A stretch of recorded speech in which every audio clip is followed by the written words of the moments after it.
Harga emas dah mahal sangat sekarang ni. Ramai yang cakap, aku dah tak nak dah beli emas lepas ni. Tapi, adakah itu satu keputusan yang bijak? Tahun 2018, RM1,000 boleh dapat emas sekitar 4 ke 5 gram. Sekarang, RM1,000 dapat 1 gram lebih je. Nampak betul emas tu mahal. Tapi bila kita cuba fikir balik, emas ni tak pernah tipu dari sudut nilai. Yang jatuh sebenarnya adalah duit kita, mata wang kita. Bukan emas yang makin mahal, tapi ringgit sebenarnya yang makin lemah. Dulu RM1,000 boleh penuhkan 1 troli dekat pasaraya. Sekarang RM1,000 tak mampu untuk penuhkan troli. Jadi, cuba tanya diri kita, bila sebenarnya kita akan berhenti beli emas? Bila harga makin tinggi atau bila duit kita sudah tiada nilai?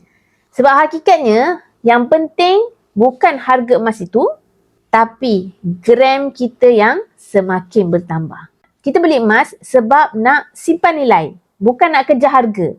Yang kekal bukan harga, tapi gram emas. Kalau tak mampu beli banyak, tak apa. Kita boleh menabung mengikut bajet ataupun ikut poket kita. Walaupun gram emas semakin sedikit, asalkan ada pertambahan dari sudut gram emas. Sebab nanti bila harga makin mahal, kita akan ulang ayat yang sama. Aku menyesal tak beli emas masa dulu.